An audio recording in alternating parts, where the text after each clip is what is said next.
strike me down, I shall become more powerful than you can possibly imagine. Welcome everybody, it is Bulldog here, and there was a brand new update that just dropped a couple of hours ago that is generating a lot of discussion, so we're here to talk about that.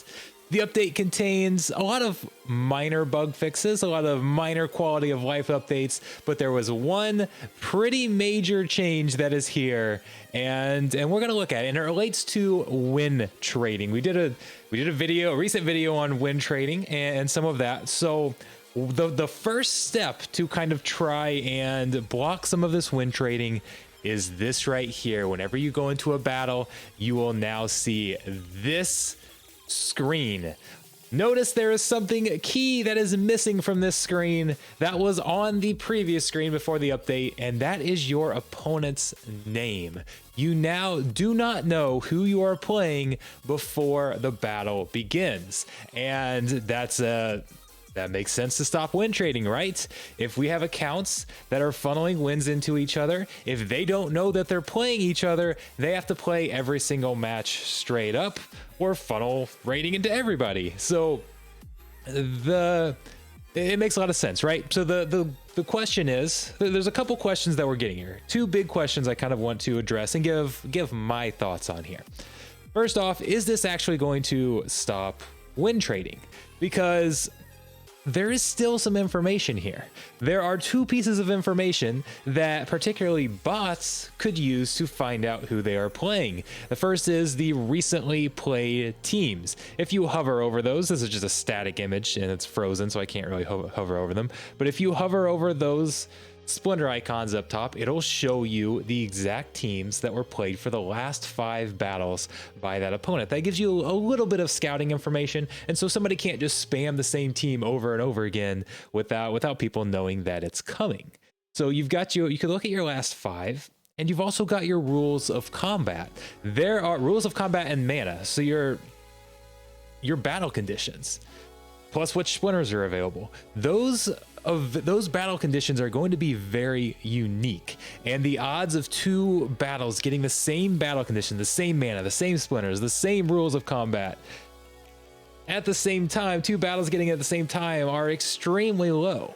So if you are running a bot network, what the concern is that people can actually, you can have the bot check for that. Okay, if you're running 100 bot accounts, before it submits its team, it could check against the other bots in its network to see if anybody has the same battle conditions. And if they do, or have the same, like their recent 5 teams match any of the recent 5 teams from their bot network. And if they match, you're probably facing off against each other, and they could still funnel the win into the bot that they want, whether it's the higher ranked account or it's the one on the win streak, whatever the case is. So that is still possible.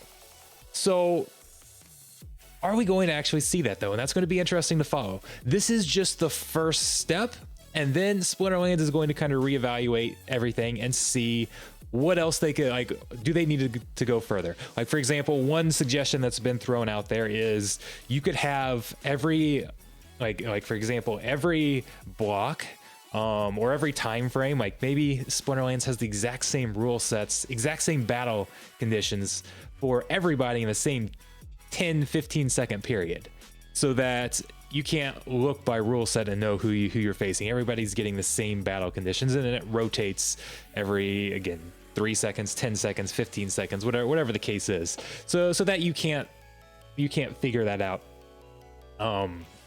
via that method. So there can be more that they can do. So the question is going to be now evaluating this, see if further action is actually necessary. This might not be the final step.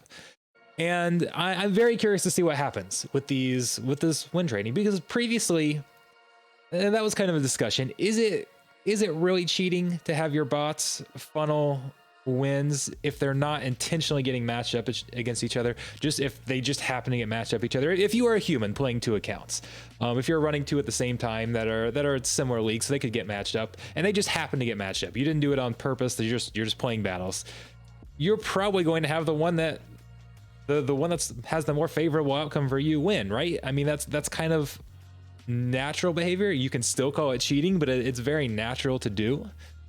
So it was also natural to code that into the bots. you have to take it a step further now. It takes a lot more work because you have to for each battle, if you're wanting to win trade and you're wanting to actually build that into your bot network, you've got to go through and code it to look through the recent battle history, to look through the current rules of combat. And that's a lot more you have to code. That's a lot more output that's required by the bots. That's going a lot further to try and game the system. And is there really a huge advantage gained by doing this? I know some of the publicity has been around win trading with the leaderboard and trying to funnel rating in that way. That's obviously a problem. But a lot of the win trading isn't necessarily anything that's designed to be extremely malicious. It's just, hey, I've got a bot running 100 teams, and sometimes they get matched up against each other. So why not give it to the account that I prefer, that's kind of higher in the hierarchy, or that has the win streak, so you can gain more rating that way, or whatever the case is.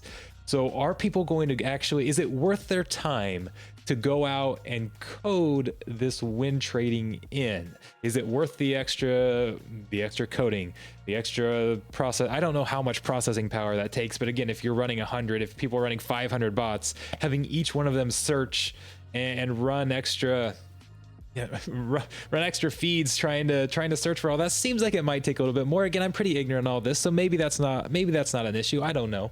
But are people actually going to do this? And then if you're caught doing that, again, it's people are going to view that even more negatively.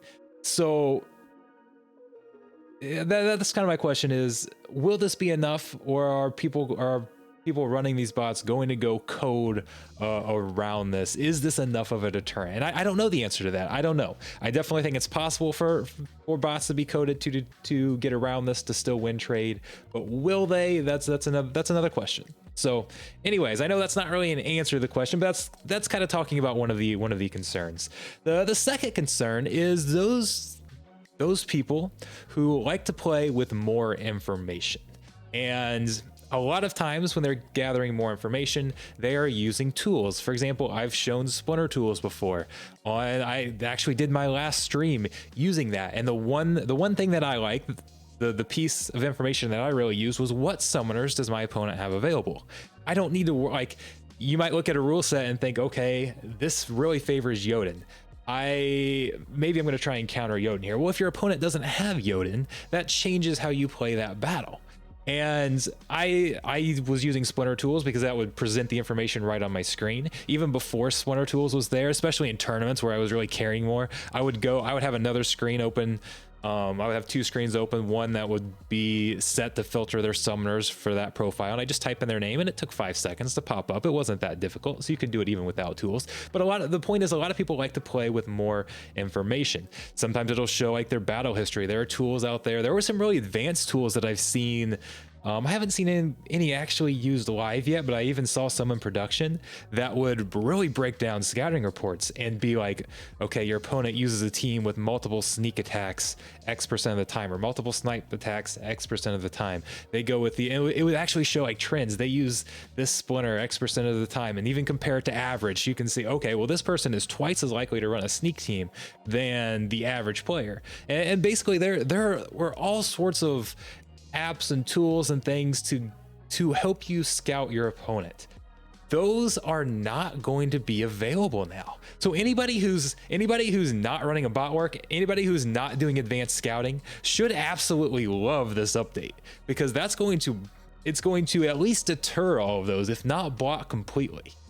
And then the question becomes, is that information good? Like, gathering that much information on a player isn't necessarily a bad thing. A lot of people view that as strategy, being able to see what your opponent is, being able to counter that's part of the strategy for a lot of people, and now that's not there. So some of those people are definitely not going to like that. I feel like that's a small minority of the player base, though.